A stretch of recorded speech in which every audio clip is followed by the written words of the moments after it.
नमस्कार, news night में आप सभी का स्वागत है। मैं हूं आपके साथ आरेंद्र। आज का दिन भारतीय इतिहास में सुनहरे अक्षरों में दर्ज किया जाएगा। आज कन्याकुमारी से लेकर कश्मीर तक पूरा देश रेल नेटवर्क के जरिए एक साथ जुड़ गया है। प्रधानमंत्री नरेंद्र मोदी ने आज दुनिया के सबसे ऊंचे रेल पुल को राष्ट्र को समर्पित किया, जिसके बाद 272 किलोमीटर लंबा उधमपुर श्रीनगर बारामूला रेल रिंग का काम पूरा हो गया। पीएम मोदी ने हजारों करोड़ रुपए की विकास परियोजनाओं की आज जम्मू कश्मीर को सौगात दी, तो पाकिस्तान को भी खरी खरी सुनाई। क्या रहा प्रधानमंत्री मोदी के दौरे में खास, करेंगे इस खबर पर विस्तार से चर्चा। इसके अलावा भी होंगी देश दुनिया की हर जरूरी और महत्वपूर्ण खबर। शुरुआत हेडलाइंस के साथ।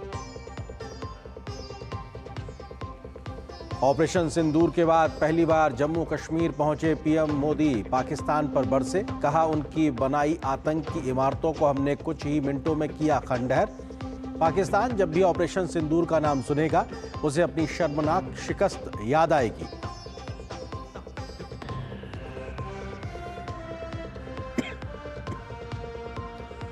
पीएम मोदी ने जम्मू कश्मीर को दी 46,000 करोड़ रुपए की विकास परियोजनाओं की सौगात। दुनिया के सबसे ऊंचे रेलवे आर्च ब्रिज और भारत के पहले केबल स्टे रेल ब्रिज अंजी का भी किया उद्घाटन। कटरा से श्रीनगर के बीच की 2 वंदे भारत एक्सप्रेस ट्रेनों को भी हरी झंडी दिखाई।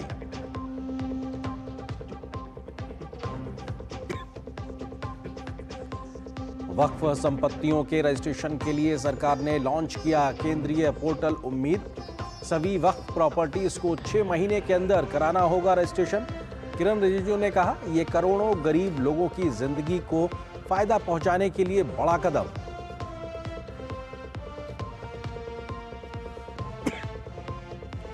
सरकार के प्रयासों से देश में तेजी से कम हो रही गरीबी। विश्व बैंक के ताजा रिपोर्ट के मुताबिक पिछले 10 साल में अत्यधिक गरीबी की दर 27% से घटकर 5.3% पहुंची।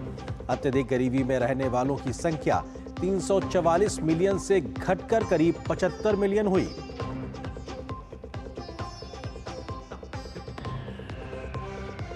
रिजर्व बैंक ऑफ इंडिया ने रेपो रेट में फिर कटौती कर 6% से 5.5% किया। सस्ते हो सकते हैं होम लोन और ऑटो लोन। शेयर बाजार में भी दिखी तेजी। जीडीपी विकास दर के अनुमान को 6.5% पर रखा स्थिर। महंगाई के अनुमान को भी 4% से घटाकर 3.7% किया।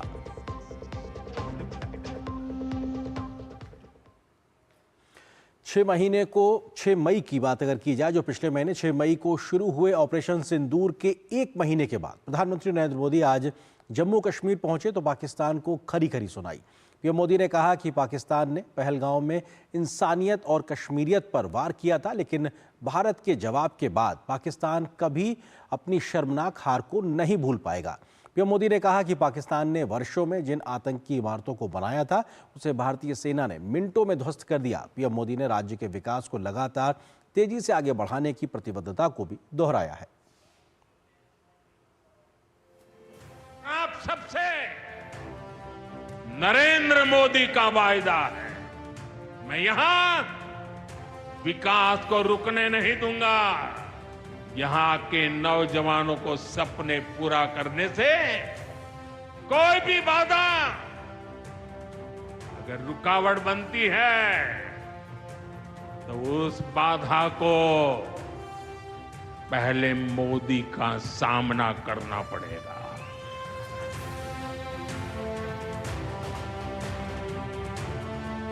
पाकिस्तानी आतंकी नेटवर्क के खिलाफ जम्मू कश्मीर की धरती से प्रधानमंत्री की मजबूत और बुलंद आवाज।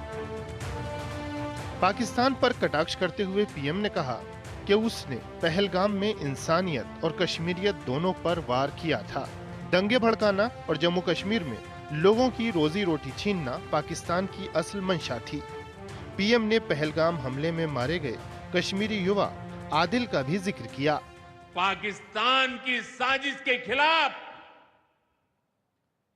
जिस प्रकार जम्मू कश्मीर के लोग उठ खड़े हुए हैं, जम्मू कश्मीर के अवाम ने इस बार जो ताकत दिखाई है, ये सिर्फ पाकिस्तान नहीं, दुनिया भर की आतंकवादी मानसिकता को जम्मू कश्मीर के लोगों ने कड़ा संदेश दिया है। पीएम ने ऑपरेशन सिंदूर के तहत आतंकी ठिकानों को तबाह किए जाने की चर्चा की। पीएम ने कहा कि पाकिस्तान ने आतंक की जो इमारतें बनाई थीं, वो मिनटों में खंडहर में बदल गईं। अब पाकिस्तान कभी भी ऑपरेशन सिंदूर का नाम सुनेगा तो उसे अपनी शर्मनाक शिकस्त याद आएगी। पाकिस्तानी फौज और आतंकियों ने कभी सोचा नहीं था कि भारत पाकिस्तान में सैकड़ों किलोमीटर अंदर जाकर के आतंकवादियों पर इस तरह वार करेगा। प्रधानमंत्री ने ऑपरेशन सिंदूर के दौरान पाकिस्तान द्वारा जम्मू कश्मीर के निर्दोष नागरिकों को निशाना बनाए जाने का भी जिक्र किया। पीएम ने कहा कि पीड़ितों को केंद्र सरकार अतिरिक्त सहायता उपलब्ध कराएगी। अब केंद्र सरकार ने ये तय किया है, जिन घरों में बहुत ज्यादा नुकसान हुआ है उन्हें अब 2 लाख रुपए और जो घर आंशिक रूप से क्षतिग्रस्त हुए उन्हें 1 लाख रुपए की सहायता अलग से दी जाएगी। जम्मू कश्मीर को मां भारती का मुकुट बताते हुए पीएम ने इसके विकास के लिए लगातार कदम उठाने की बात कही। पीएम ने वंचितों के विकास के लिए केंद्र सरकार के प्रयास तो गिनाए ही, उनसे जमीन पर आ रहे बदलावों का भी जिक्र किया। Bureau report, DD news. प्रधानमंत्री नरेंद्र मोदी ने आज जम्मू कश्मीर दौरे पर 46,000 करोड़ रुपए से अधिक की लागत वाली कई विकास परियोजनाओं का शिलान्यास, उद्घाटन और राष्ट्र को समर्पित किया। प्रधानमंत्री नरेंद्र मोदी ने उधमपुर, श्रीनगर, बारामूला रेल लिंक परियोजना को भी राष्ट्र को आज समर्पित किया। इन परियोजनाओं से यातायात की भीड़ कम होगी और यात्रियों के सुचारू यातायात में सुधार होगा।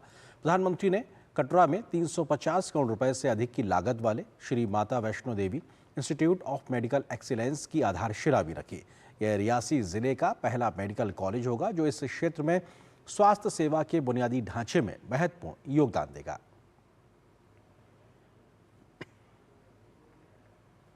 प्रधानमंत्री ने कहा है कि कश्मीर से कन्याकुमारी तक देश अब रेलवे नेटवर्क से जुड़ गया है। उन्होंने ये बयान आज जम्मू कश्मीर के कटरा में चेनाब ब्रिज और अंची खंड ब्रिज का उद्घाटन करने के बाद कहा। उन्होंने कहा कि ये विकास परियोजना जम्मू कश्मीर की प्रगति को नई गति प्रदान करेंगे। उन्होंने जम्मू कश्मीर को भारत का मुकुट रत्न बताया और कहा कि चेनाब और अंजी ब्रिज जम्मू कश्मीर के लिए समृद्धि के प्रवेश द्वार के रूप में काम करते नजर आएंगे।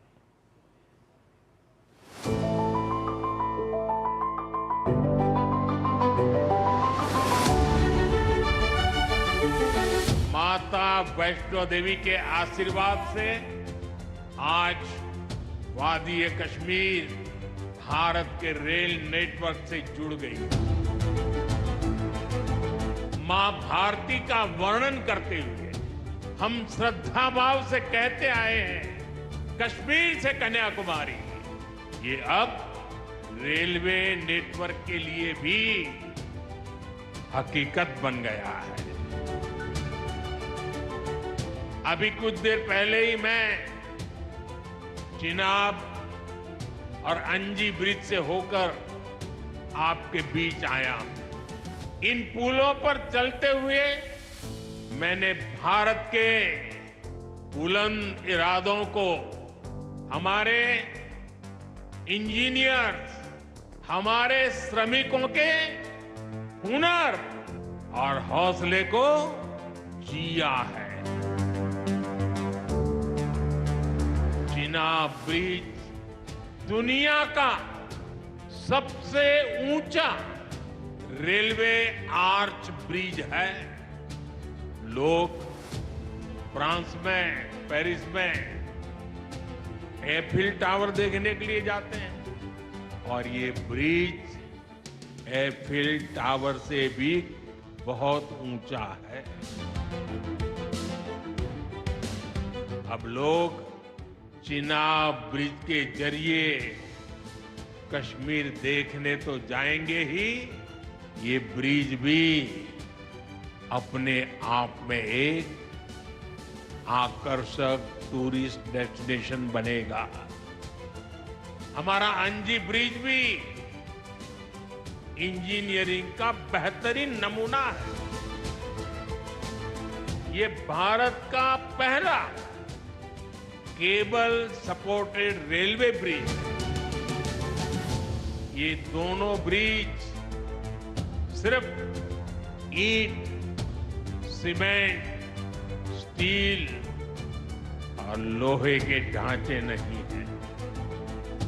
ये पीर पंजाल की दुर्गम पहाड़ियों पर खड़ी भारत की शक्ति का जीवंत प्रतीक है। ये भारत के उज्जवल भविष्य की सिंह गर्जना है। ये दिखाता है विकसित भारत का सपना जितना बड़ा है उतना ही बुलंद हमारा हौसला है, हमारा सामर्थ्य है।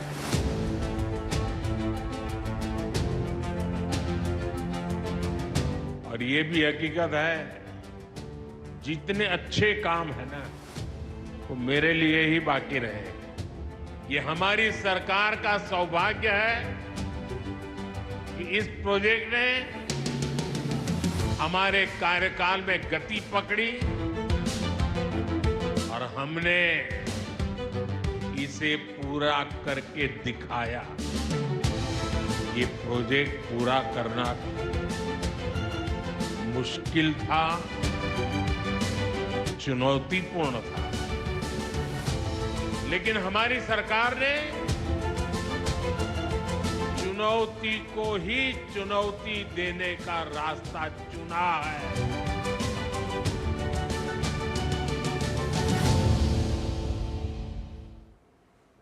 तो ये प्रोजेक्ट अपने आप में चुनौतीपूर्ण था, लेकिन चुनौती को चुनौती देने का रास्ता ही चुना है, ये कहा प्रधानमंत्री ने। और अपने आप में देखा जाए तो दुनिया का सबसे ऊंचा रेलवे आर्च ब्रिज है, नदी से 359 मीटर की ऊंचाई पर स्थित है। तो ये अपने आप में आंकड़े बताने के लिए काफी है कि आखिर कितना बड़ा और विशाल है। कुतुब मीनार से करीब 5 गुना ऊंचा है ये रेलवे का आर्च ब्रिज और अपने आप में इसकी विशालता दुनिया में अद्वितीय है। एफिल टावर से भी 35 मीटर अधिक ऊंचा है। जिस बात का जिक्र प्रधानमंत्री ने किया कि लोग एफिल टावर फ्रांस देखने के लिए जाते हैं, लेकिन इस ब्रिज की ऊंचाई की बात की जाए तो ये एफिल टावर से भी 35 मीटर ऊंचा है और करीब 1315 मीटर लंबा ये पूरा रेलवे ब्रिज है और जिसकी विशालता को दिखाता है। 28,000 मीट्रिक टन स्टील से निर्मित है, यानी बहुत बड़ी संख्या में फौलाद लगाया गया है और इंजीनियरिंग का एक नायाब नमूना के तौर पर यह निकल के आया। लेकिन किसी प्रकार की इसकी उससे समझौता नहीं किया गया है। इसकी सुरक्षा को लेकर भूकंप और हवा की हर स्थिति का सामना करने के लिए तैयार है। सिस्मिक जोन 5 के तहत यानी रिक्टर स्केल पर 8 का अगर भूकंप आता तो वो भी इसको झेल लेगा। इसके अलावा 260 किलोमीटर से भी ज्यादा प्रति घंटे की रफ्तार से अगर हवाएं चलेंगी तो भी इसका कुछ नहीं बिगड़ेगा और ये 100 साल से ज्यादा समय के लिए एक तरीके से बनाया गया। श्रीनगर से कटरा आने लगेंगे में सिर्फ 3 घंटे का समय लगेगा, जो कि अभी 7, 8 या 10 घंटे तक लग जाता है अगर आप सड़क मार्ग से जाते हैं। तो ऐसे में महज 3 घंटे में कटरा से श्रीनगर तक की दूरी पहुंचेगी। तो ये अपने आप में दिखाता है कि कितना भव्य विशाल इंजीनियरिंग का नमूना जो नए भारत की नई पहचान के तौर पर निकल के आया। यहां पर एक छोटे से ब्रेक के लिए रुकते हैं। ब्रेक उस पर जब वापस आएंगे तो इसी खबर के तमाम पहलुओं पर विस्तार से चर्चा भी करेंगे।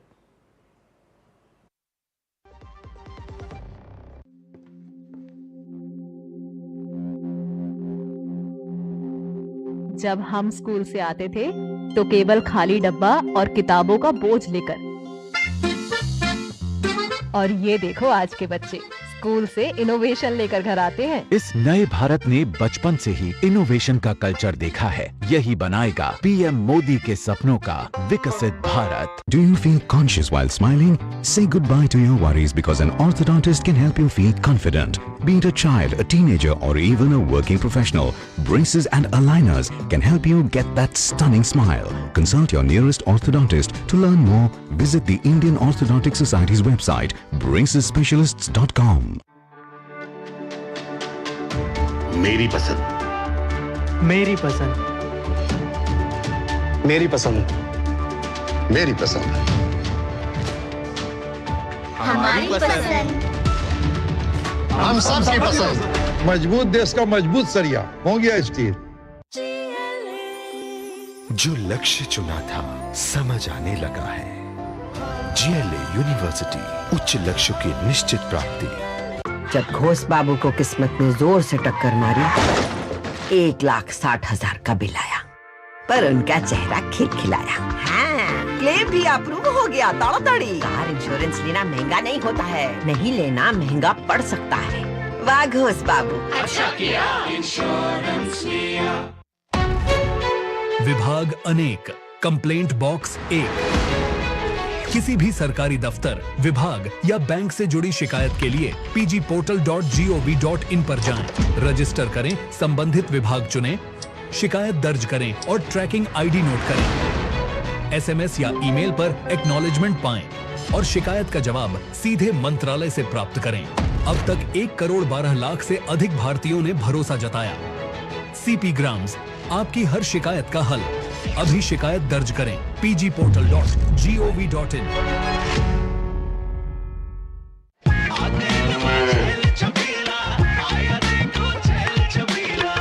एक कपिला, अरे भाई सब एक ही जैसा होता है। ये लो साधारण पशु आहार।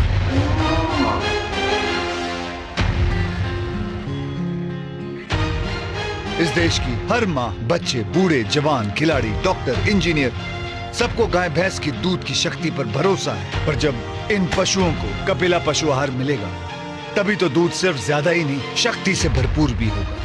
और ये सच जानते हुए चंद पैसों के लिए तुम देश का भरोसा तोड़ दो। कपिला पशु आहार, देश का नंबर 1 पशु आहार। Do you feel conscious while smiling? Say goodbye to your worries because an orthodontist can help you feel confident. Be it a child, a teenager, or even a working professional, braces and aligners can help you get that stunning smile. Consult your nearest orthodontist. To learn more, visit the Indian Orthodontic Society's website, bracesspecialists.com. और break के बाद आपका एक बार फिर से स्वागत है। Break पर जाने से पहले हम जिक्र कर रहे थे आज के प्रधानमंत्री की उस सौगात की जो उन्होंने दी है जम्मू कश्मीर को। इसी पे करेंगे चर्चा।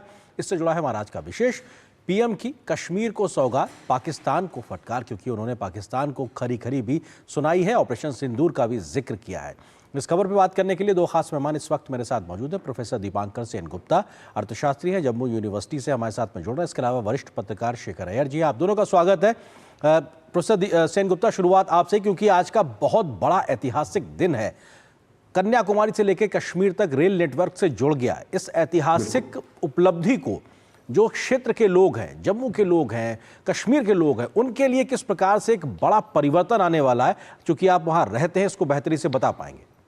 देखिए, मैं जब पहली बार कश्मीर गया था, जब मैं जम्मू कश्मीर में रहता नहीं था, वो 96 में है जी, और कितने घंटे लगे थे ये मुझे पता है।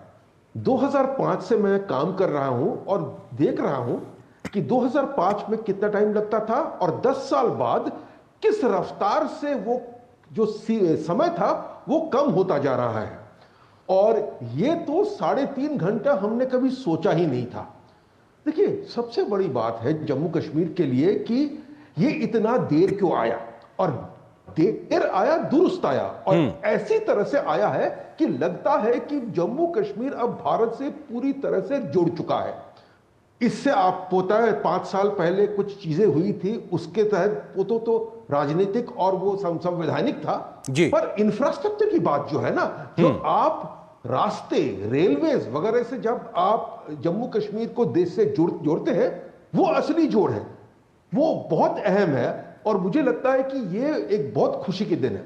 दूसरी बात ये कहूंगा कि ये जो जोड़ था ना, ये जोड़ एक संकल्प था, क्योंकि जम्मू को जोड़ना तो एक बात थी, पर जम्मू और कश्मीर को जोड़ने के लिए आपको कितनी कठिनाई की सामना करना पड़ा। उस कठिनाई को सामना करते करते उन्होंने पहुंच गया है। देखिए, आपने ब्रिज की बात करी, सुरंग की बात करते हैं हम जी। इसमें अगर देश में सबसे लंबे और दुर्गम सुरंग की बात करें तो नंबर 1, नंबर 2, नंबर 3, नंबर 4 तो इसी रास्ते में आ जाते हैं। बिल्कुल। तो ये एक सरकार ने संकल्प लिया और संकल्प के सामने जितनी भी कठिनाई आई जी उसको सब बिल्कुल, समाप्त प्रधानमंत्री करते ने कहा भी कि जितनी चुनौतियां थी उन चुनौतियों को चुनौती देने का काम हमने किया और संकल्प से सिद्धि तक पहुंचे। वरिष्ठ पत्रकार शेखर अय्यर जी भी हमारे साथ जुड़े हुए। शेखर जी, एक महीने बाद मतलब ऑपरेशन सिंदूर 6 और 7 मई की रात में हुआ था और एक महीने बाद 6 जून को प्रधानमंत्री का वहां पे जाना और पाकिस्तान को ये बताना कि तुमने भले ही इंसानियत और कश्मीरियत पे हमला किया था लेकिन पूरे देश ने मिलकर जवाब दिया और अभी भी तैयार खड़े हुए हैं, तो ये भी एक कड़ा संदेश है साफ तौर पे। बिल्कुल, ये एक संजोग है या एक बड़ा मैसेज है, लेकिन बात यह है कि आज जून 6 तारीख है, ठीक मई 6 तारीख को ही ऑपरेशन सिंदूर शुरू हुआ था और हम मान सकते हैं कि जो पहलगाम में जो घटना घटी अप्रैल 22 को, उसका जवाब आज दिया गया है कि जिस विकास को रोकने के लिए आपने वो कांड करवाए, उससे ना जम्मू कश्मीर के लोग, ना भारत के लोग, ना भारत के प्रशासन, किसी ने अपने रास्ते से पीछे नहीं हटे। ये सबसे बड़ा मैसेज आज प्राइम मिनिस्टर ने आपको दिया है, यहाँ से पाकिस्तान को दिया है खास करके, कि जो विरासत के लिए जो काम हो रहा है, जो विरासत छोड़ने के लिए जो काम हो रहा है, जो रिकॉर्ड छोड़ने के लिए हो रहा है, वो काम चलता रहेगा और विकास की जो रिदम है उसको कोई बदल नहीं सकता। और इस बार अप्रैल 22 के बाद और ये ऑपरेशन सिंदूर के बाद एक बात स्पष्ट हो गई है, जो जम्मू कश्मीर की जनता है, जम्मू कश्मीर की जो युवा है, वो जिस रास्ते पे चल पड़े और पीछे नहीं मुड़ेंगे। पाकिस्तान कुछ भी कर ले, जो भी पाकिस्तान करेगा अपने बर्बादी की ओर जाएगा। ये मैसेज भी क्लियर आ गया है अरेंद्र जी, ये सबसे बड़ा मैसेज है। और जिस तरह ये ब्रिज बनी है, जिस तरह ये रेल लाइन जुड़ी है, और वाकई आज कन्याकुमारी से लेकर कश्मीर तक एक पूरा एक भारत एक रेल लाइन से जुड़ गया है। इससे पहले जुड़ा हुआ था लेकिन आज रेल लाइन से जुड़ गया, ये सबसे बड़ी मैसेज है अरेंद्र जी। बिल्कुल, ये बड़ा मैसेज है और दूरियां लगातार कम हो रही है, वक्त जितना लगता था वो कम हो रहा है। प्रोफेसर सेन गुप्ता, क्योंकि ये बहुत महत्वपूर्ण है, टूरिज्म को एक बहुत बड़ा बूस्ट मिलेगा इस पूरे रेल नेटवर्क के माध्यम से और साथ ही साथ इकोनॉमी को भी एक बड़ा फायदा होगा और डिफरेंट सेक्टर्स की एक अप्रोच बढ़ेगी, बाजार तक एक्सेसिबिलिटी कम समय में ज्यादा वस्तुओं की होगी। उस नजरिए से कैसे देखते हैं आप इसको? ओ बिल्कुल, देखिए जम्मू कश्मीर में टूरिज्म का एक अहम रोल है, पर लोग भूल जाते हैं जम्मू कश्मीर में अगर उतना ही टूरिस्ट आते जो तमिलनाडु में आते हैं, पॉपुलेशन को आप एडजस्ट कर लीजिए, तो जम्मू कश्मीर में टूरिज्म अराइवल्स 4 से 4.5 गुना बढ़ सकता है।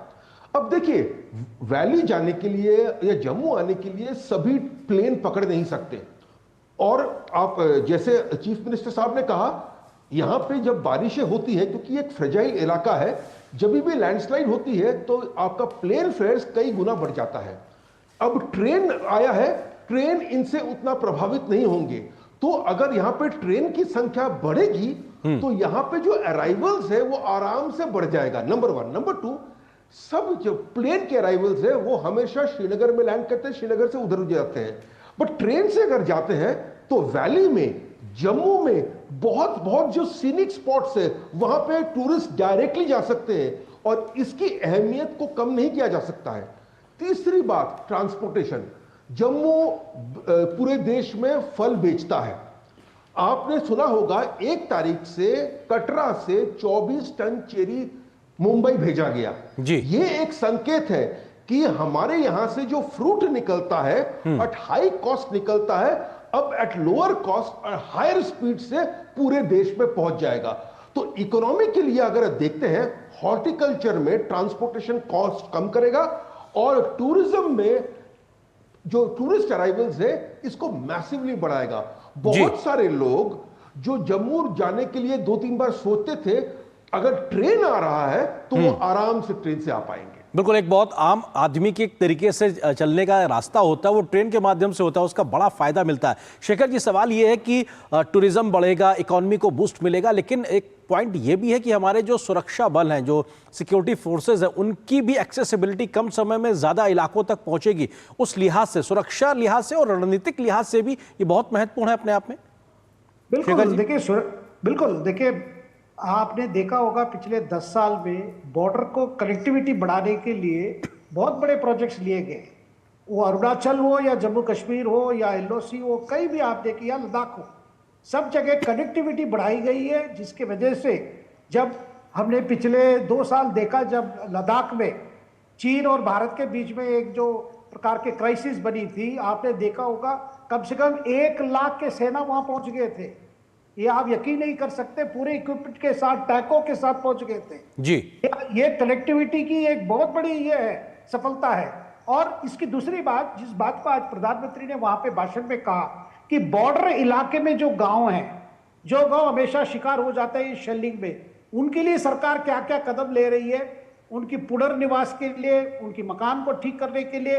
उसके अलावा वहां बंकर्स जिस तरह बने, अभी 10,000 बंकर्स बने कि जब भी शेलिंग हो अपनी सुरक्षा के लिए वहां वो उस पे वहां पे उनको जाके रह सकते हैं।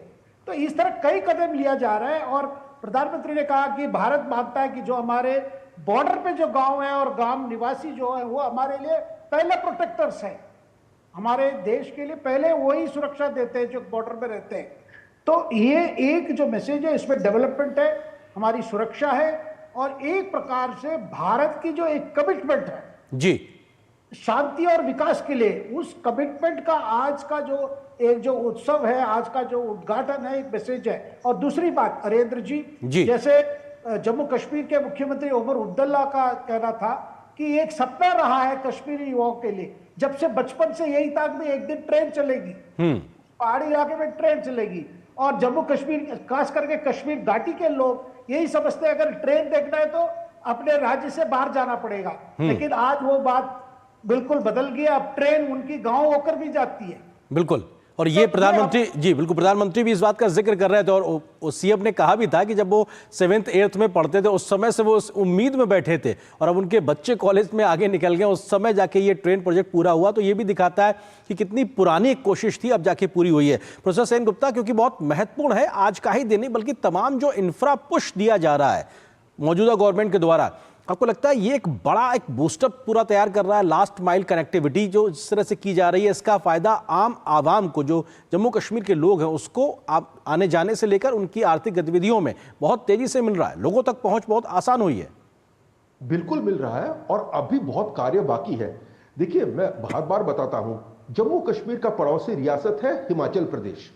हिमाचल प्रदेश में, क्योंकि हिमाचल प्रदेश शुरुआत से रोड कनेक्टिविटी पे वो हमेशा एक एम्फेसिस देते थे। हिमाचल का रोड कनेक्टिविटी ऐसा था कि जम्मू कश्मीर के एरिया अगर देखते हैं और हिमाचल का देखते हैं, उनका रोड कनेक्टिविटी जम्मू कश्मीर से कई गुना था। अब जम्मू कश्मीर जिस तरह रफ्तार से यहां पे रास्ते बन रहे हैं, अभी भी हिमाचल आगे है, पर वो जो बढ़ोतरी थी और जो आगे था उतना आगे रहा नहीं है। और हम जानते हैं कनेक्टिविटी के बगैर आप इकोनॉमिकली आप प्रगति कर नहीं सकते। आपका एग्रीकल्चर, कृषि प्रगति नहीं कर सकता, आपका इंडस्ट्री प्रगति नहीं कर सकता, आपका टूरिज्म सेक्टर भी प्रगति नहीं कर सकता। तो इसीलिए जो एम्फेसिस दिया जा रहा है ये बहुत अहम है।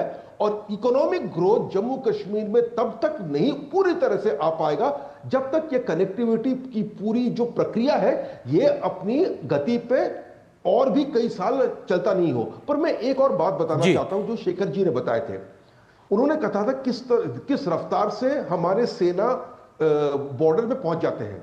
क्या होता है यहां पे, जब भी सेना की मोबिलाइजेशन होती है, कॉन्वॉय मूवमेंट होता है अलोंग द हाईवे, तो वो हाईवे चौक हो जाता है। आज क्या है, अगर ये हम चाहते हैं तो कई ट्रेन में हम सोल्जर्स को लगा के आराम से उस रेल लाइन से भेज सकते हैं और कुछ घंटों में वो आराम से बॉर्डर में पहुंच जाएंगे। कश्मीर का बॉर्डर हो या जम्मू का बॉर्डर हो, ये एक बहुत बड़ी उपलब्धि है कि एक बॉटलनेक जो था आपका ट्रांसपोर्ट में, जो कभी कभी आपको चोक करता था, वो अब चोक पॉइंट रहा नहीं। अगर यहां पे इमरजेंसी भी होगा तो सेना अपनी जगह पे पहुंच जाएगा और आवाम को उतना तकलीफ नहीं उठाने पड़ेंगे जितना जो उठाना पड़ता था। और ये एक बहुत बड़ी संदेश है। बिल्कुल, बहुत बहुत शुक्रिया आप दोनों मेहमानों को वक्त इतनी अनुमति दे रहा है हमारे साथ विस्तार से बात करने के लिए। बहुत शुक्रिया वक्त निकालने के लिए आप दोनों का। और यहाँ पर एक छोटे से ब्रेक के लिए रुकते हैं। ब्रेक के उस पार जब वापस आएंगे तो खबर दिखाएंगे कि रेपो रेट में आज फिर से 50 बेसिस अंक की कटौती की गई है। कैसे होगा आम लोगों को इसका फायदा, इस खबर पे विस्तार से नजर छोटे से ब्रेक के बाद।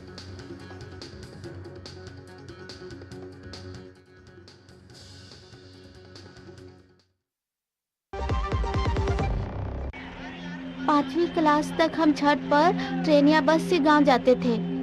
2 दिन लग जाते थे आने जाने में। पर अब तो मोदी जी ने यहाँ एयरपोर्ट बनवा दिया है। अब हर छठ पे हम चारों मजे से प्लेन में जाते हैं। इस नए भारत ने विकसित भारत का रनवे बनते देखा है। ऊंची उड़ान भी यही लेंगे। जो लक्ष्य चुना था समझ आने लगा है। GLA यूनिवर्सिटी, उच्च लक्ष्यों की निश्चित प्राप्ति। Do you feel conscious while smiling? Say goodbye to your worries because an orthodontist can help you feel confident. Be it a child, a teenager, or even a working professional, braces and aligners can help you get that stunning smile.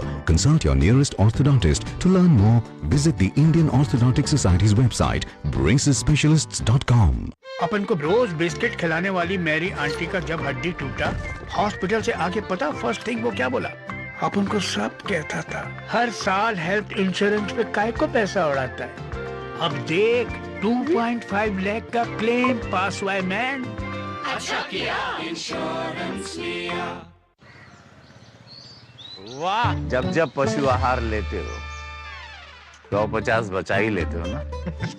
कोई कमाल नहीं करते हो, उसकी बयात को खतरे में डालते हो, यही करते हो। तभी कहते हैं दिल से खिला, सिर्फ कपिला, देश का नंबर 1 पशु आहार। जब धरती चीर कर निकलता है लोहे का पत्थर और मिलता है मोंगिया के जोश से, फिर तपता है, पिघलता है और बनता है फौलाद। अब होता है सरिया सारी खूबियों के साथ। मोंगिया स्टील, मजबूत देश का मजबूत सरिया। जो लक्ष्य चुना था समझ आने लगा है। GLA यूनिवर्सिटी, उच्च लक्ष्यों की निश्चित प्राप्ति। शादी का किचन महके जहां, गोल्डी किचन किंग मसाले हो वहां। गोल्डी लाए हैं फ्रेश लॉक टेक्नोलॉजी, जो रखे मसालों को हर समय fresh. Reserve bank of India ने आज रेपो रेट में 50 बेसिस अंकों की कटौती कर दी है, जिसके बाद से बैंकों के ब्याज दरों में कमी आने की संभावना है। इससे पहले भी RBI बीते 2 बार में 50 बेसिस अंकों की कटौती कर चुका है, जिसके बाद कुल अगर कटौती की बात की जाए तो ये 1% हो गई है। RBI ने वित्त वर्ष 2025-26 के लिए मुद्रास्फीति दर में का अपने अनुमान को भी 4% से घटाकर 3.7% किया, यानी महंगाई कम होगी। तो रेपो रेट में कटौती का भारतीय शेयर बाजार में भी स्वागत दिखाई पड़ा है। सेंसेक्स में 745 अंकों की तेजी आज दिखाई पड़ी है। आम आदमी को बड़ी राहत देते हुए भारतीय रिजर्व बैंक ने एक बार फिर से रेपो रेट में कटौती की घोषणा की है। इससे लोगों के होम लोन और कार लोन के सस्ता होने का रास्ता साफ हो गया है। भारतीय रिजर्व बैंक के गवर्नर संजय मल्होत्रा ने शुक्रवार को अर्थव्यवस्था में वृद्धि को बढ़ावा देने के लिए रेपो रेट में 50 आधार अंकों की बड़ी कटौती कर इसे 6% से 5.5% करने की घोषणा कर दी। केंद्रीय बैंक के इस कदम से बैंकिंग सिस्टम में 2.5 लाख करोड़ रुपए आने की उम्मीद है, जिससे लिक्विडिटी बढ़ेगी और क्रेडिट फ्लो को सपोर्ट मिलेगा। RBI गवर्नर ने कहा कि इस साल फरवरी से अब तक रेपो दर में लगातार 100 आधार अंक यानी 1% की कटौती की गई है और इसलिए मौद्रिक नीति रुख को कमोडिटिव से बदल करके अब न्यूट्रल कर दिया गया है। The reduction recommended by the MPC is for 50 basis points to 5.5%. This is with immediate effect. Consequently, the standing deposit facility rate, which is the STF rate, shall stand adjusted to 5.25%. कम नीतिगत दर से bank ऋणों पर ब्याज दरों में कमी आती है, जिससे उपभोक्ताओं के साथ साथ व्यवसायों के लिए भी उधार लेना आसान हो जाता है। इसके परिणाम स्वरूप अर्थव्यवस्था में अधिक खपत और निवेश होता है और उच्च विकास सुनिश्चित होता है। हालांकि इस दर में कटौती की प्रभावशीलता काफी हद तक इस बात पर निर्भर करेगी कि कमर्शियल बैंक उधारकर्ताओं को लाभ कितनी जल्दी और कितनी कुशलता से देते हैं। RBI गवर्नर ने वित्त वर्ष 2026 के लिए GDP विकास दर अनुमान को 6.5% पर स्थिर रखा है। केंद्रीय बैंक के मुताबिक GDP विकास दर वित्त वर्ष 2026 की पहली तिमाही में 6.5%, दूसरी तिमाही में 6.7%, तीसरी तिमाही में 6.6% और चौथी तिमाही में 6.3% रह सकती है। मजबूत कृषि क्षेत्र, उद्योग और सेवा क्षेत्र में तेजी बरकरार रहने से घरेलू आर्थिक गतिविधियां मजबूत बनी हुई हैं। RBI ने कहा कि भारत अब भी सबसे तेजी से बढ़ने वाली अर्थव्यवस्था है। कॉर्पोरेट, बैंक और सरकार की बैलेंस शीट मजबूत बनी हुई है और बाहरी क्षेत्र स्थिर है, जो अर्थव्यवस्था की मजबूत बुनियादी बातों को दर्शाता है। भारतीय अर्थव्यवस्था घरेलू और विदेशी दोनों निवेशकों के लिए आकर्षक अवसर प्रदान करती है। India's real growth in 24-25 last year at 6.5%. During 25-26 so far, domestic economic activity has exhibited resilience. Agriculture sector remains strong with a very good harvest in both the Kharif as well as Rabi cropping seasons. The supply of major food crops is comfortable. The reservoir levels remain healthy. RBI governor ने बताया कि कीमतों में व्यापक आधार पर नरमी के बीच मुद्रास्फीति दर अब घटकर 3.2% रह गई है। इसके साथ ही आरबीआई ने वित्त वर्ष 2025-26 के लिए मुद्रास्फीति दर के अपने अनुमान को भी 4% से घटाकर 3.7% कर दिया है। महंगाई पहली तिमाही में 2.9%, दूसरी तिमाही में 3.4%, तीसरी तिमाही में 3.9% और चौथी तिमाही में 4.4% रहने का अनुमान जताया गया है। आरबीआई के अनुसार मुद्रास्फीति की उम्मीदों में तेज गिरावट से आगे चलकर मुद्रास्फीति की उम्मीदों को स्थिर रखने में मदद मिलेगी। इसके अलावा कच्चे तेल की कीमतों में गिरावट मुद्रास्फीति के दृष्टिकोण के लिए अच्छा संकेत है। आरबीआई की रेपो रेट में 50 बेसिस पॉइंट की कटौती का भारतीय बाजार ने भी स्वागत किया। मुंबई से श्यामा मिश्रा के साथ ब्यूरो रिपोर्ट, डीडी न्यूज। इस आर्थिक खबर के आम लोगों के लिए क्या कुछ मायने, इस विषय पे बात करने के लिए वरिष्ठ आर्थिक पत्रकार शुभमोय भट्टाचार्य जी हमारे साथ इस वक्त मौजूद हैं। शुभमोय जी, स्वागत है आपका। आम व्यक्ति के नजरिए से कैसे समझा जाए आरबीआई ने जो रेट कट किया है, आम लोगों को कैसे और कब तक फायदा मिलने की संभावना?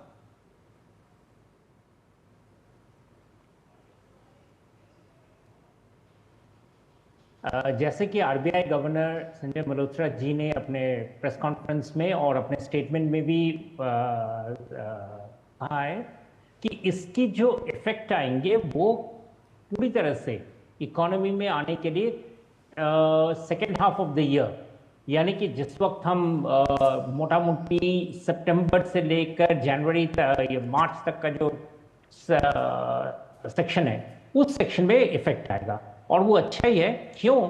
क्योंकि उस वक्त में ही भारत में टिपिकली लोगों की खर्च, लोगों की बहुत तरह का इन्वेस्टमेंट्स, बहुत सभी चीज़ों में जंप आता है।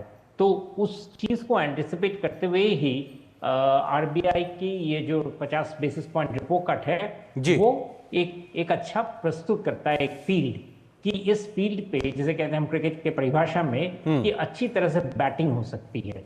लोगों के लिए बहुत अच्छा सुनहरा अवसर बन सकता है, क्योंकि कॉस्ट ऑफ मनी का काफी हद तक नीचे लाया गया है। जी सर, सीधा सवाल ये बनता है कि भाई रेपो रेट कम हुई है तो बैंकिंग रेट पे कमी आएगी, उसके बेसिस पे ब्याज दरों के चलते आम लोगों का जो लोन है उसका फायदा एक तरीके से लोगों तक ट्रांसलेट होता हुआ दिखाई पड़ेगा। लोग सीधे तौर पे उससे कंसर्न करते हैं, उसको कैसे समझाएंगे इस रेट कट से?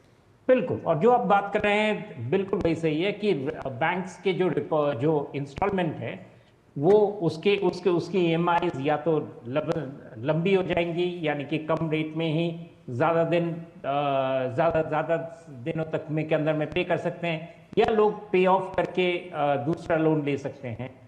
बात यह है कि इंटरेस्ट रेट, सूद का जो रेट रहता है वो हमारे देश में लोगों को ज़्यादा असर करता है बजाय इनकम टैक्स में बदलाव से, और इस बारे में मैं पहले भी कह चुका हूं। इसलिए आरबीआई क्या कदम लेते हैं इस पर आम आदमी का जिंदगी में बहुत ज्यादा फर्क आता है। और आम आदमी में हम सिर्फ गाड़ी खरीदना या फ्लैट खरीदने वाली इन लोगों के ऊपर ना देखें, हम देखें लोअर मिडिल क्लास का, इनकी जिंदगी में क्या फर्क आता है।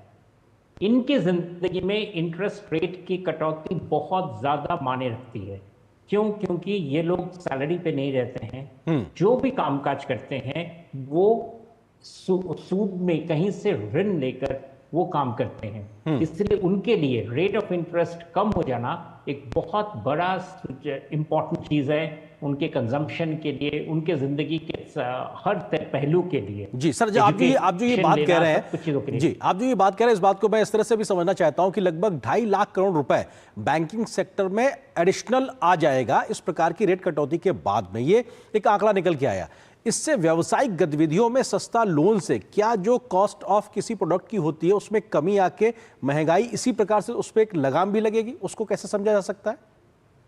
महंगाई खासकर इसके दो पहलू है। एक तो जैसे गवर्नर साहब ने बताया कि महंगाई पे हमने इस वक्त जीत हासिल किए हैं। महंगाई का रेट निश्चित तौर से 4 पर, जो एक समय में कुछ ही समय पहले 6% के आसपास था, वो उतर के 4% के नीचे 3.75 रेट पे आ गया है। ये एक बहुत बड़ी एक उपलब्धि है और इसके लिए आरबीआई का सराहना करना चाहिए कि उन्होंने भारत इकोनॉमी का जो बागडोर है सही तरीके से संभाले हैं। दूसरी बात यह है कि महंगाई कम होने से, फिर से मैं गरीबों की बात की तरफ जाता हूं कि उनके लिए कंजम्पशन का स्रोत बरकरार रखना बहुत आसान यानी कि बहुत ज्यादा कंफर्टेबल होता है, क्योंकि उनको फिर खर्च में हर वक्त जो रिपेमेंट है उस रिपेमेंट में ज्यादा पैसे देने की जरूरत नहीं होती है। और इसीलिए ये एक बहुत बड़ा चेंज है, खासकर बैंक्स में।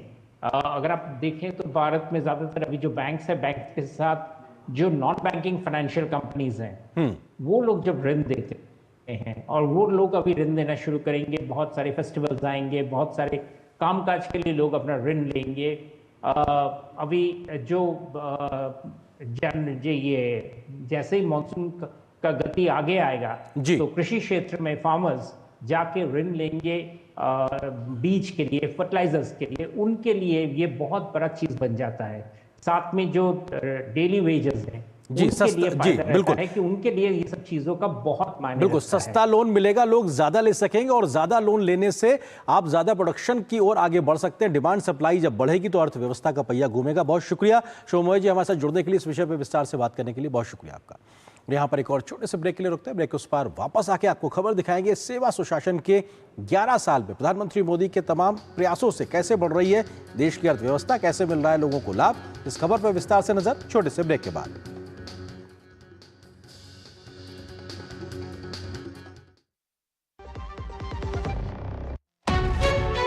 विभाग अनेक, कंप्लेंट बॉक्स 1। किसी भी सरकारी दफ्तर, विभाग या बैंक से जुड़ी शिकायत के लिए pgportal.gov.in पर जाएं, रजिस्टर करें, संबंधित विभाग चुनें, शिकायत दर्ज करें और ट्रैकिंग आईडी नोट करें। एसएमएस या ईमेल पर एक्नॉलेजमेंट पाएं और शिकायत का जवाब सीधे मंत्रालय से प्राप्त करें। अब तक 1 करोड़ 12 लाख से अधिक भारतीयों ने भरोसा जताया। सीपी ग्राम्स, आपकी हर शिकायत का हल। अभी शिकायत दर्ज करें pgportal.gov.in। इस देश की हर माँ, बच्चे, बूढ़े, जवान, खिलाड़ी, डॉक्टर, इंजीनियर, सबको गाय भैंस की दूध की शक्ति पर भरोसा है। पर जब इन पशुओं को कपिला पशु आहार मिलेगा, तभी तो दूध सिर्फ ज्यादा ही नहीं, शक्ति से भरपूर भी होगा। कपिला पशु आहार, देश का नंबर 1 पशु आहार। मेरी पसंद, मेरी पसंद, मेरी पसंद, मेरी पसंद, हमारी पसंद, हम सबकी पसंद। मजबूत देश का मजबूत सरिया मोंगिया स्टील। जो लक्ष्य चुना था समझ आने लगा है। जीएलए यूनिवर्सिटी, उच्च लक्ष्य की निश्चित प्राप्ति। LIC लाया है unit linked insurance plan index plus. जीवन बीमा पाइए और निफ्टी स्टॉक्स के साथ अपने मार्केट रिटर्न्स को तेजी से बढ़ाइए। इस अट्रैक्टिव कॉम्बिनेशन के साथ अपना कल सुरक्षित कीजिए। सिर्फ 2500 रुपए मंथली प्रीमियम से शुरुआत कीजिए। आज ही LICindia.in पर जाएं। शादी का किचन महके जहाँ, गोल्डी किचन किंग मसाले हो वहाँ। गोल्डी लाए है फ्रेश लॉक टेक्नोलॉजी, जो रखे मसालों को हर समय फ्रेश।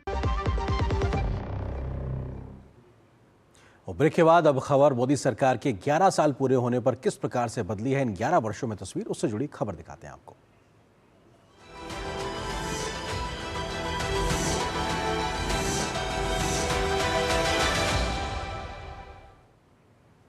सेवा सुशासन में बात युवाओं की। मोदी सरकार ने अपने युवाओं को सशक्त बनाने पर ध्यान केंद्रित किया और बेहतर शिक्षा और कौशल से लेकर नौकरियां और व्यावसायिक सहायता तक कई महत्वपूर्ण कदम उठाए हैं। सरकार ने अधिक कॉलेज बनाए हैं। कौशल योजनाओं के तहत करोड़ों लोगों को प्रशिक्षित किया गया और स्टार्टअप को बढ़ने में मदद दी गई है। रोजगार मेला हो, खेलो इंडिया हो या फिर अग्निपथ जैसे कार्यक्रम, इन तमाम कार्यक्रमों के माध्यम से युवाओं को नए अवसर प्रदान किए गए हैं। पिछले 11 वर्षों में भारत सरकार ने युवाओं को सशक्त बनाने के लिए पूरी लगन से काम किया है। सरकार ये सुनिश्चित कर रही है कि युवाओं को गुणवत्तापूर्ण शिक्षा, आधुनिक कौशल, अच्छी नौकरियां और सफल उद्यमी बनने के लिए सहयोग मिले। पिछले एक दशक में भारत ने स्कूलों से लेकर विश्वविद्यालयों तक अपनी शिक्षा प्रणाली को मजबूत करने में तेज प्रगति की है। राष्ट्रीय शिक्षा नीति 2020। राष्ट्रीय शिक्षा नीति 2020 स्कूली शिक्षा के साथ साथ तकनीकी शिक्षा सहित उच्च शिक्षा में विभिन्न सुधार कर रही है। सरकार के प्रयासों से उच्च शिक्षा संस्थानों की संख्या में उल्लेखनीय 13.8% की वृद्धि देखी गई है, जो कि 2014-15 में 51,534 से बढ़कर मई 2025 तक 70,683 हो गई है।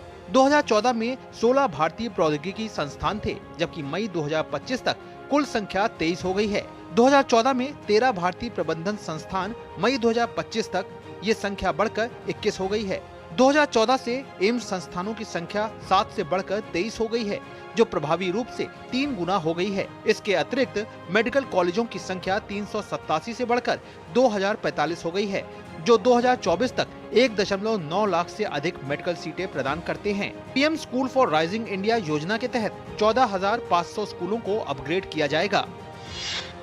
कौशल विकास, भविष्य की नौकरियों के लिए तैयारी। भारत दुनिया की सबसे युवा आबादी वाले देशों में से एक है। इसका अधिकतम लाभ उठाने के लिए युवाओं को उद्योग की जरूरतों के अनुरूप कौशल में प्रशिक्षित किया जा रहा है। पीएम कौशल विकास योजना के तहत 2015 से 1.63 करोड़ से अधिक युवाओं को विविध कौशल क्षेत्रों में प्रशिक्षित किया गया। कौशल विकास और उद्यमिता पर राष्ट्रीय नीति 2015 से कौशल भारत मिशन शुरू किया गया है। रोजगार पर जोर। नौकरियां पैदा करना और रोजगार के अवसरों का विस्तार करना सरकार की सर्वोच्च प्राथमिकता रही है। भर्ती, उद्योग विकास और निर्यात में केंद्रित प्रयासों ने सभी क्षेत्रों में औपचारिक नौकरियां पैदा करने में मदद की है। 22 अक्टूबर 2022 को प्रधानमंत्री द्वारा शुरू किया गया रोजगार मेला देश भर में रोजगार सृजन को बढ़ावा देने की दिशा में एक महत्वपूर्ण कदम है। अब तक 15 राष्ट्रीय स्तरीय रोजगार मेले आयोजित किए जा चुके हैं, जिसके माध्यम से लगभग 10 लाख नियुक्ति पत्र वितरित किए गए हैं, जिससे सरकारी नौकरियां मिली हैं और देश भर में रोजगार के अवसरों को बढ़ावा मिला है। 2017 से 8.59 करोड़ नए ग्राहकों ईपीएफओ में शामिल हुए हैं। अप्रैल 2020 से 18 से 28 वर्ष की आयु के 3.45 करोड़ से अधिक युवा जुड़े हैं, जो युवा श्रमिकों के बीच रोजगार में वृद्धि का संकेत देता है। स्टार्टअप इंडिया कार्यक्रम ने 1.6 लाख से अधिक मान्यता प्राप्त स्टार्टअप का समर्थन किया है, जिससे 17.6 लाख से अधिक नौकरियां पैदा हुई हैं। खेल से युवा शक्ति की सशक्तिकरण। सरकार ने देश भर में खेलों को बढ़ावा देने और युवा प्रतिभाओं का समर्थन करने के लिए बड़े कदम उठाए हैं। बेहतर शिक्षा, सुविधाओं और वित्तीय सहायता के साथ साथ भारत एक मजबूत खेल राष्ट्र बन रहा है। जमीनी स्तर की प्रतिभाओं को निखारने के लिए खेलो इंडिया अभियान के तहत 1048 केंद्र खोले गए। खेलो इंडिया के तहत 3000 एथलीटों को प्रति वर्ष 6.28 लाख रुपए की वित्तीय सहायता दी गई। टोक्यो ओलंपिक 2021 और पेरिस ओलंपिक 2024 के साथ ही पेरिस पैरालंपिक 2024 और राष्ट्रमंडल खेल 2022 में भारत का प्रदर्शन सुधरा है। पिछले 10 सालों में भारत की खेल दुनिया ने जबरदस्त बदलाव देखा गया है। आज खिलाड़ियों को वर्ल्ड क्लास कोचिंग, बेहतर और मजबूत सपोर्ट सिस्टम मिल रहा है। अग्निपथ और नए सिरे से शुरू किए गए राष्ट्रीय युवा महोत्सव जैसे कार्यक्रम युवा भारतीयों के लिए सेवा करने, नेतृत्व करने और भविष्य को आकार देने के लिए अग्निपथ योजना के तहत फरवरी 2025 तक 1.5 लाख अग्निवीरों को नामांकित किया गया है। पिछले 11 सालों में भारत अपनी युवा आबादी को एक मजबूत और विकसित राष्ट्र के लिए प्रेरक शक्ति में बदल रहा है। Bureau report, DD news. यहाँ पर एक और छोटे से ब्रेक के लिए रुकते हैं। ब्रेक उस पार खबर, वक्फ संपत्तियों के रजिस्ट्रेशन के लिए आज से शुरू हुए उम्मीद पोर्टल की शुरुआत। कैसे होगा इसमें रजिस्ट्रेशन, क्या है पूरा विस्तार, एक खबर ब्रेक के बाद।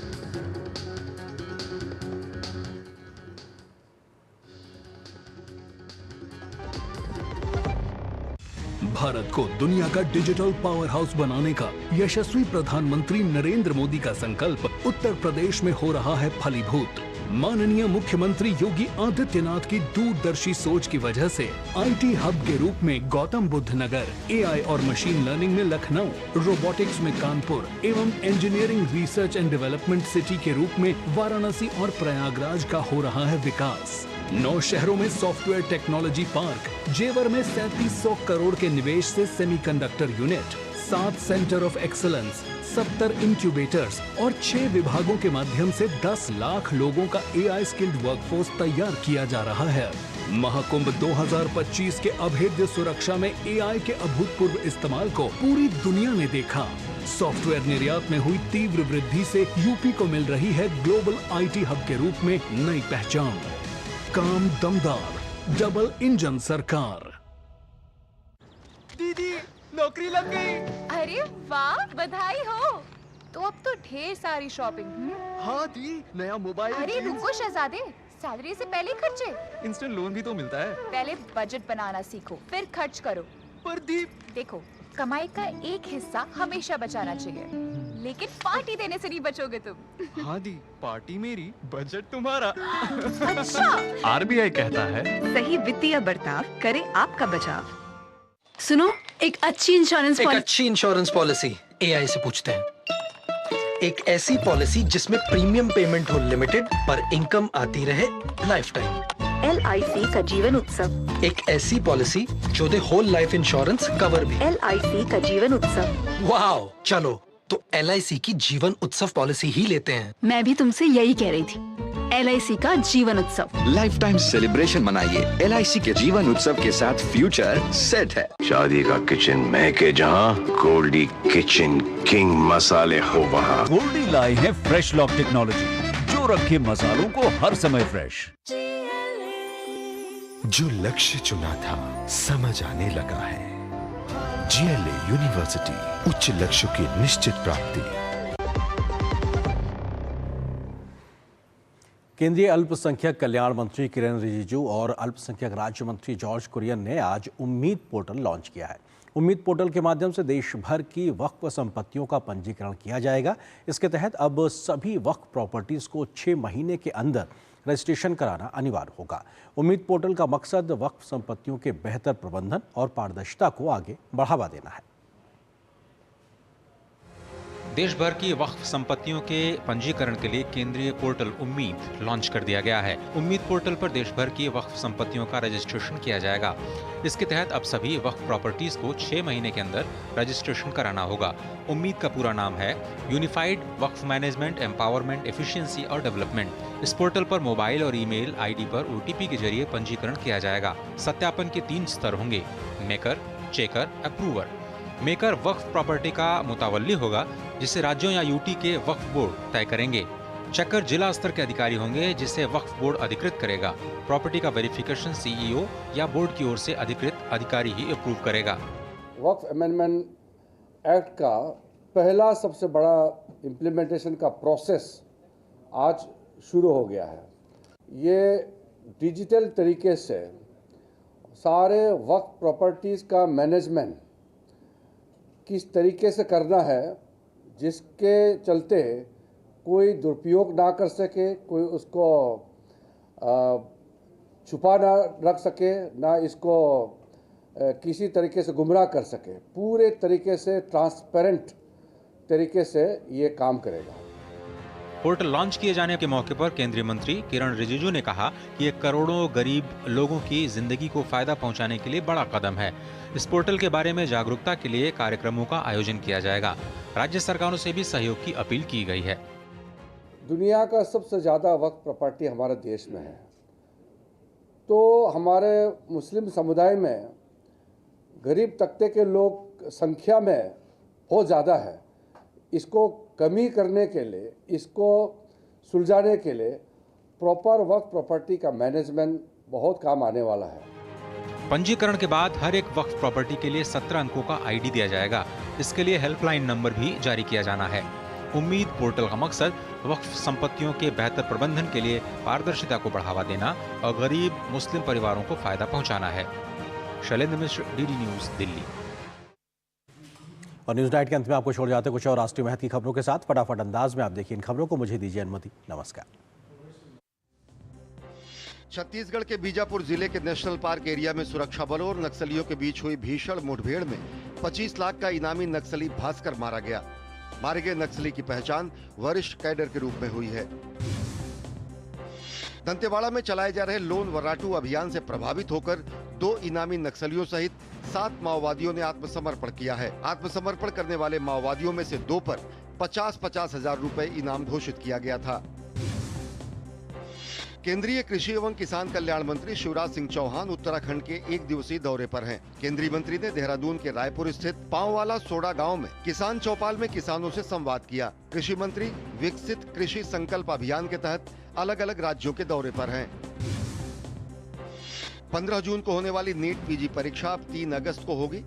नेशनल बोर्ड ऑफ एग्जामिनेशन ने सुप्रीम कोर्ट में अर्जी दायर कर इस परीक्षा की तारीख को आगे बढ़ाने की मांग की थी। सुप्रीम कोर्ट ने एनबीई की मांग को मंजूरी देते हुए परीक्षा को 3 अगस्त को कराने की इजाजत दी है। ओडिशा के गोपालपुर में आर्मी एयर डिफेंस सेंटर में 5 जून को अग्निवीरों के 5वें बैच की पासिंग आउट परेड आयोजित की गई। पासिंग आउट परेड का निरीक्षण ब्रिगेडियर हेमंत सिंह ने किया। प्रशिक्षण के बाद 401 अग्निवीरों को भारतीय सेना में शामिल किया गया। दिल्ली सरकार ने पशु कल्याण और सार्वजनिक स्वच्छता को बनाए रखने के लिए बड़ा कदम उठाया है। सरकार ने बकरीद को लेकर विशेष एडवाइजरी जारी की है, जिसमें गाय, बछड़े, ऊंट और अन्य प्रतिबंधित जानवरों की अवैध हत्या और कुर्बानी के खिलाफ सख्त निर्देश दिए गए हैं। भारत ने एलन मस्क की कंपनी स्टारलिंक को सैटेलाइट कम्युनिकेशन सेवाएं देने के लिए आधिकारिक लाइसेंस जारी कर दिया है। भारत के दूरसंचार मंत्रालय से हरी झंडी मिलने के बाद देश के दूर दराज इलाकों में तेज इंटरनेट सुविधा उपलब्ध कराई जा सकेगी।